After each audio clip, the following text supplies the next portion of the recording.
Hi, and welcome to the Growth Advantage podcast. I'm excited to be joined today by Jonathan Griffiths, Managing Director of Education North for Tempest Resourcing, the market leaders in recruiting into the education, social work, executive, housing, revenue and benefits sectors. Hi, Jonathan. Thanks for joining me. How are you? Very good. Thanks, Rebecca. Thanks for having me. It's great to have you here. I'd love to get started, if it's okay, by asking you a little bit about your business and your role within it. By all means, Tempest Resourcing are an employment business, an employment agency. So we operate across temporary and permanent opportunities across the UK. I represent, as you mentioned, the fairly newly established northern part of the business. We're very Right. established in London and surrounding, across all of the sectors that you mentioned. And within the past sort of 12, 18 months, they established a northern presence, which is now really building in the social workspace, and then brought in education.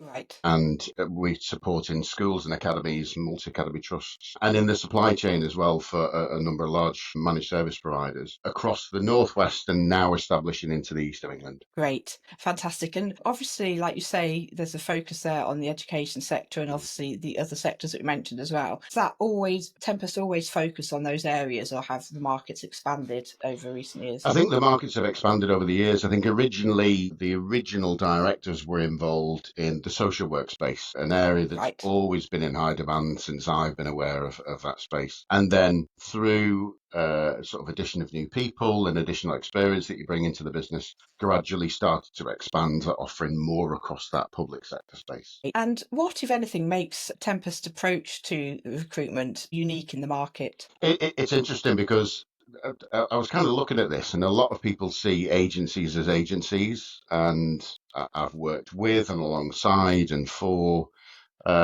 agencies of various different sizes. A Yeah. previous business was a large international corporate, um, and over the space of time, you see lots of small independents that have come into the space. So certainly over expanded immensely over the last couple of years. I believe what makes Tempest different is we're in this kind of sweet middle spot, if you like, of instead of being a large corporate with hundreds of people with increasing use of tech and AI rather than people, and a Yeah. small independent that maybe isn't capable of scale. We've got kind of the infrastructure that can able to support growth and scale, but also it's still very people focused. It's still a Right. person and a relationship you would build with an individual rather than a platform. Great. And I know you mentioned there about sort of use of AI, etc. Could you share perhaps what current market trends that you're seeing coming into the recruitment space and how you might be implementing them in the business? It's interesting because it depends what you read, who you speak to, and what you see. And certainly across the certainly larger businesses, larger scale accounts, larger scale opportunities that certainly agencies work within our market, AI is a massive part of kind of the screening process around compliance process and some of the more Yes. simplistic parts of getting a candidate ready for work, if you like.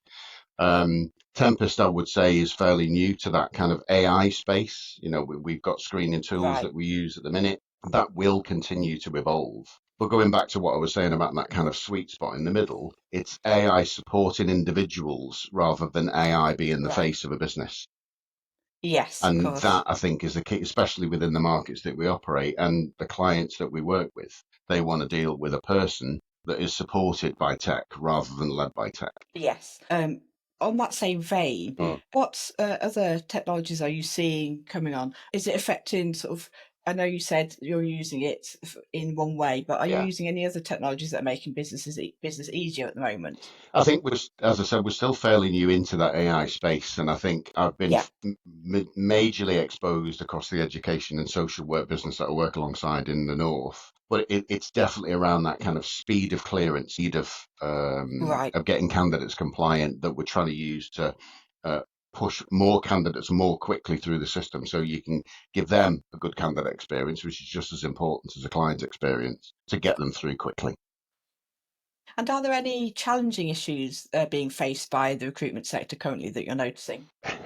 Everybody will talk about it, and I agree wholeheartedly with all of them. Candidates, it is a candidate short market, Right. especially in education. You'll see stats where there'll be 40,000 educators leaving the market every year, and that isn't Gosh. being matched by what's coming in. So there's an ever consistent, an increasing gap, a reduced pool, of not necessarily just available candidates, but good quality available candidates with the right kind of Right. experience to work in the space. So you've got to work harder. You've got to speak to more people to be able to find the right people. And are those people that are leaving, is it they're leaving the UK and going abroad, or is it just they're leaving the sector altogether? I'm sure that's certainly a small percentage of it. You'll see well-being's a big factor in the minute within the education space. People are choosing to Right. leave the sector rather than retiring from the sector for a better work-life balance, from the Yeah. challenges around costs of working in the sector. When I say costs in terms of salaries that they can achieve, to stay in the sector. It used to be a job for life, I think I would see as an education sort of career. That's not necessarily the case anymore. More part of someone's career journey than their career lifetime ambition. Yes, and I can relate to that, having been a Of teacher course, for yeah, a you number of years mentioned, yeah. myself and then changing. Yeah, so I can relate to that. So obviously I can see how that impacts. And how do Mm. you deal with that as a business? How do you sort of try and get around that and to bring on new candidates that are of good quality? I think that, at the end of the day, we're a commercial business, a commercial organization, and it does come down to volume. But what hasn't changed in education since certainly I was at school, if I can remember that far back, is good teachers, good quality educators. You need to keep hold of them. And to be able to keep hold of them, you need to be able to give them a good candidate experience, as I mentioned, provide them with variety. People choose the agency route for a number of different reasons, and that could be to gain more experience within a different sector. We've had a number Yeah, of teaching and teaching assistants that want to get into SEN. SEN is right. an arena that's massively under stress at the minute. That there are more jobs available than there are qualified people to fill them, and that's qualified from an experience perspective as well as academically. But if you can provide them the opportunities to work with new schools, to work in new environments, and to gain these new skills, that will keep the candidate. It will also keep the school because you can evidence that you can Right. create the right kind of people. It's getting that balance right. It is not. I don't think it was ever like this. Education has always been one of the more skilled sectors I think that I've worked in. It's not about throwing as much as you can and see if it'll stick, because then you just become every other agency. It's finding the right candidate for the right school. Yeah. And obviously, with recruitment and like you say, with the lack of candidates right now, what does your competitive landscape look like right now, especially particularly in your region? It's very mixed, and I think that the northwest market specifically is obviously the second biggest economy outside of Greater London. So there's a Yeah. huge opportunity there from an agency perspective, demand from a school perspective. It's mixed in terms of big corporates and small independents. I think you will read a lot of the negative news, if you like, that you'll see on LinkedIn. And I was talking to my boss about this yesterday. Profits are down, GP's down, EBIT's down. But in that middle spot, that's the demand. What I'm seeing is the demand is still there in schools. I've not yet gone into a school to hear that they haven't got a requirement. They might be okay right now, Right. but they will have a demand within a certain time frame within their school. So Yeah. certainly the demand hasn't changed as far as I can see. People are staying in roles more. So there is less movement since opening a new business within a new area. We've seen growth, and that only tells me that the demand's still there. Yeah, and I guess, like you say, with people exiting earlier, Yeah, then obviously there's always going it to be the creates demand to movement. fill those gaps, I guess. Yeah. So Yeah, it's sort of it. Yeah, you can see both ends there, how and how it's sort of working yeah, together. absolutely. And so that's obviously you discussed sort of the Northwest area. And would Mm. you say that's the business is seeing that UK wide, that same experience? It's interesting. I think nationally, depending on where you go nationally, the Northwest is very concentrated in population, so more concentrated in schools. I've got other teams that work across the east of England that need to effectively to have a wider geography because it's less populated. So you'll probably see less fluctuation and movement within those less sparsely populated areas. Central London and Greater London again is seeing massive demand with bits of disruption from competition, and that tied in with people probably are moving less. It probably is a sort of a different picture across the UK. Okay, so it does vary. Mm, And how about gaining new clients as well as candidates, but also like, mm. with the schools that you work with, etc., like that? How do you go about doing that? And are there things that are making that easier to do right now? I think that what was true 10, 15 years ago is never been more true now, is it's down to relationships. Like the education sector, you get movement in recruitment. businesses, you obviously get movement and attrition. The most successful people are the longest standing people within their roles. And that's because they've built stronger relationships with the schools and candidates that they work with. Yeah, Because you are, any school is, or any organization is entrusting a third party, unknown in some cases, with a portion of their human resources. And of especially when it course. Yeah, comes to schools, you've got to be able to trust the people that you're working with. So those people that have built that legacy and those relationships, they tend to be the most successful. The difficult part is breaking down those relationships and building that yeah. relationship quickly with a school, which comes back to face-to-face contact, face-to-face visits, because people still buy from people. And on that vein, how do you go out? How do you do that outreach? How do you gain new clients and new schools? It's a lot of footfall, sort of driving around, visiting schools, presenting candidates face to face sometimes with sort of Right. profiles or examples of good quality teachers that we've got. There's a lot of work on the phone. There's lots of things now like this since COVID. There's a lot more kind of virtual meetings that we do that can probably Yeah. more tidily fit into a senior leader's diary space, which is always rammed rather than what they might perceive to be a face-to-face meeting for an hour. They can have an online meeting for 30 minutes and achieve the same thing. So there's that mix of virtual contact, telephone contact, old-fashioned, but good old-fashioned face-to-face. Yeah, which is like you say, always good for building those Mm. relationships. But how do you do your sales and marketing? Do you have a team or do you outsource sales and marketing? No, we've got an in-house team that's responsible for our marketing. We've recently gone through a rebrand of the colour schemes and how we're presenting ourselves to the market. That's held centrally in London. They'll support Right. with mail shot activity, job profile templates, job advert templates. Job adverts probably being the biggest cost to most recruitment Yeah. businesses, making sure that what we see is attractive when they see it, but also tracking that return on investment of when we spend that amount of money on a campaign, actually how many candidates are we placing out of that particular campaign, and can we track what the benefit is from doing it moving forward? Great. And going on to your day to day in the Mm. business, Jonathan, what does a typical day look like for you? What are your roles and responsibilities? It depends on a Monday to a Friday before a half term, after a half term, or an Easter or holiday. It's very much is getting to know where your team are at, what is happening on every desk. I suppose the role that I'm in now, I'm a lot more at the coal face, if you like, of seeing what's happening on a desk with a consultant, with a school, with a candidate.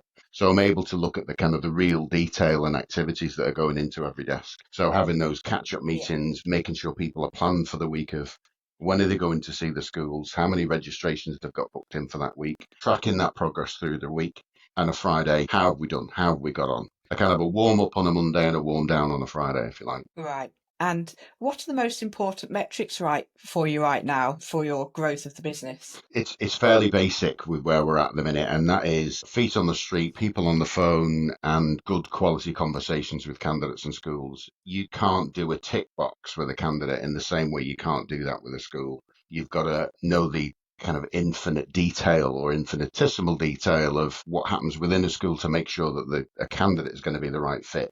If you get it wrong, you could potentially never deal with that school again. If you get it right, you've got a long-standing client. So making sure you focus in on detail and nuance of a school, particular challenges that that school might be facing, or existing attrition of their own staff that that school might be Yeah. facing. The better we can brief a candidate to know what they're walking into, the longer opportunity that you've got that candidate's going to stay there. So of course that alignment is key. You don't want to be Completely. putting a candidate into a school that they won't be able to handle that climate within that school. It, it, So I it guess as different personalities match different environments, don't Completely. they? It doesn't help the school, it doesn't help the candidate, but ultimately it doesn't help the child that's receiving the education. And I think that's what has kind of reinvigorated. I've been in recruitment for a long time, but when I came into education and seeing the benefit and opportunity that I can give, having experiences when I was sort of 12 years old in a high school, and you knew the supply teacher that came in, and you knew whether or not you knew who was going to be running the class that day. Would it be the kids or the supply teacher? Yes.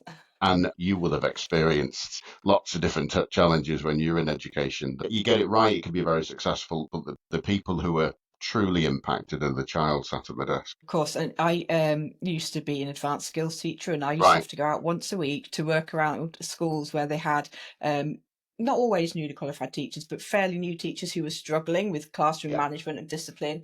And it was so often that I could see that that person had been placed in a school yeah, that was not suitable for them, and yeah, that was where the problem came from. So I can completely relate to what you're saying there. yeah.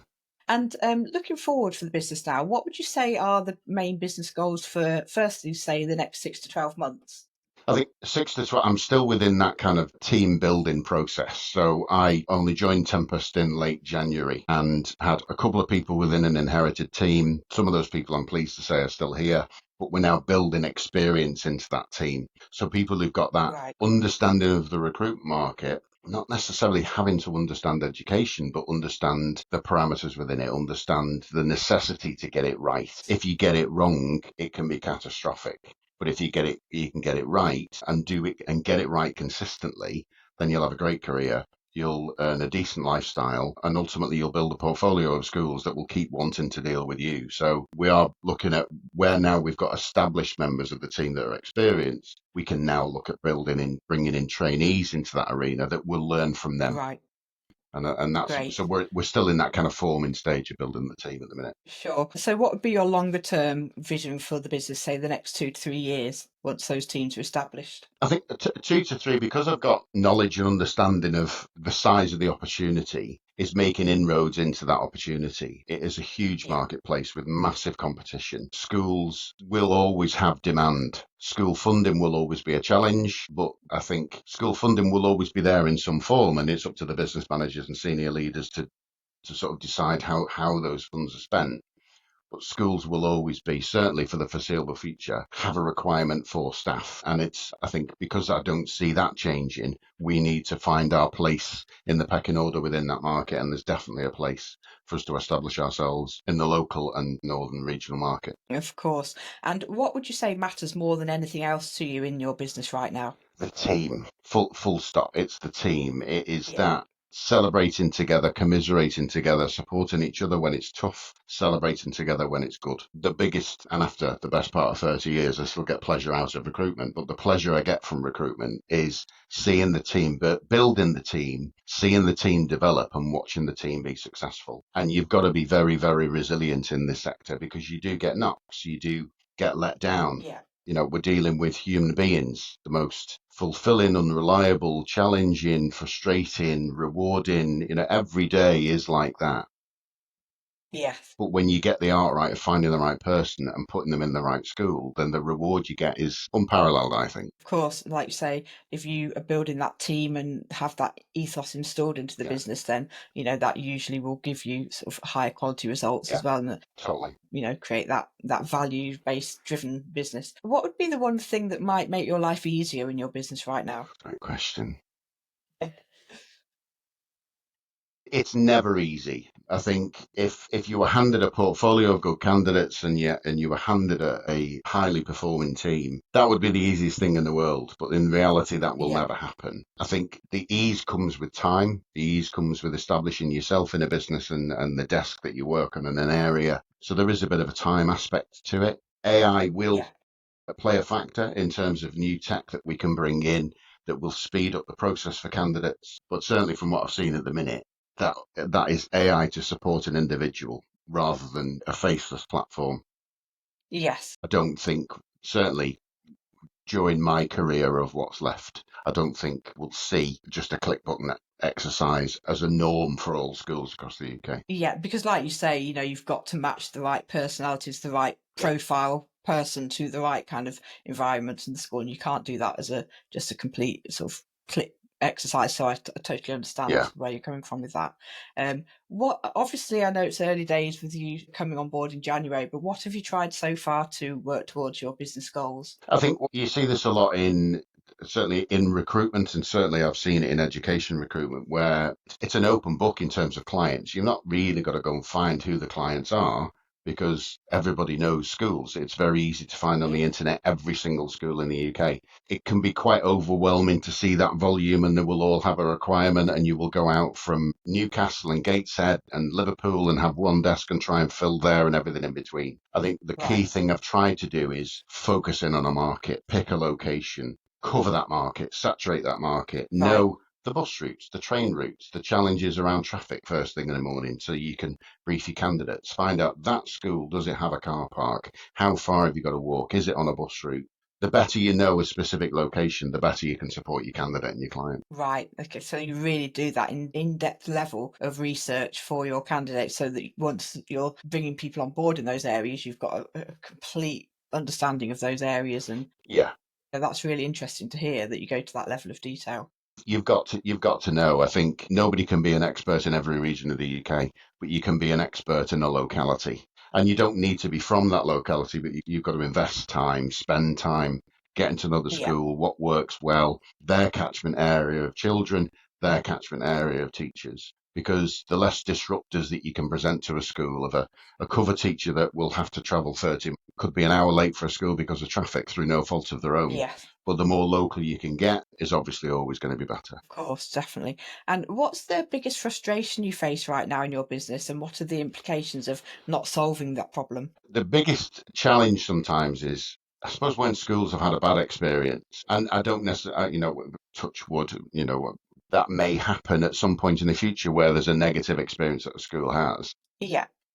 We're not at that point yet, fortunately, so we can always capture it before that happens. But whenever a school has Yes. had a negative experience, that will stop them from making a decision around bringing somebody new in, because we've had that experience before, so we don't want to experience that again. So it's kind of Yeah. convincing the client, the school, that actually, well, these are the things that we know exist, but these are the things we do to mitigate it.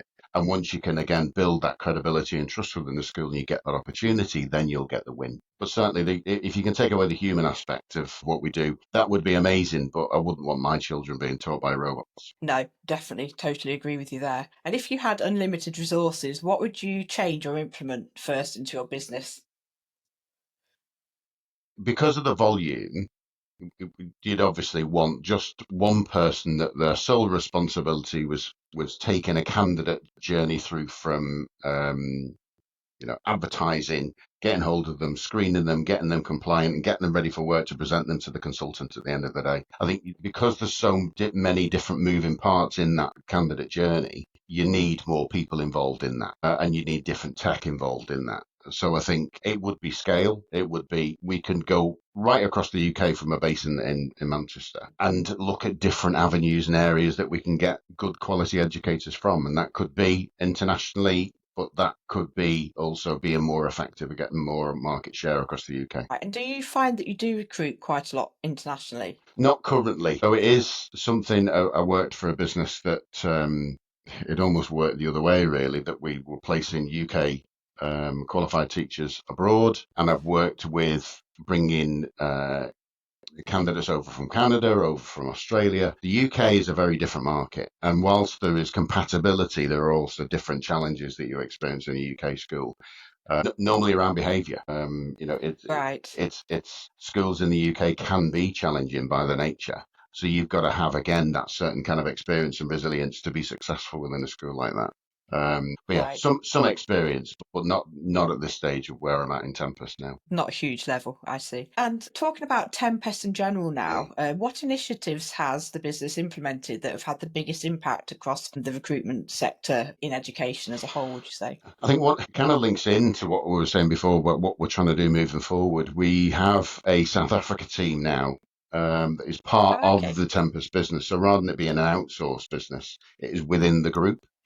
Um, so Right. managed as part of Tempest, based in South Africa, that gives us a wider access of volumes of people that can recruit into the UK market. That's happened across all of the sectors that we work in. Again, we're Right. right at the beginning of the journey with that. So we're still going through those learnings, building that geographical knowledge that our offshore team have of the local area, because going back to what I was saying before, that knowledge of locality is absolutely key when you're trying to pinpoint the right candidate for the right school. And is that something that Tempest will be looking to do more widely, go into other areas around the globe? Yeah, I think because we're seeing sort of early sort of green shoots of success of it, if you like, it can be a very profitable way of increasing scale very quickly.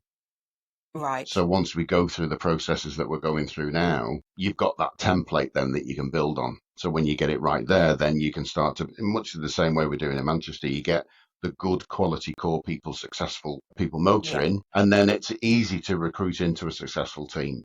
when you're going through that building stage, that's the challenging part. Sure, of course. It's been really interesting so far hearing everything that you've been explaining about the business and the people-centric nature of it, and how I can understand totally that whilst AI will be useful to use within the business, it still always has to be a people focus because, like you Absolutely. say, you've got to really make sure the people profiles match the schools that they're going to, etc.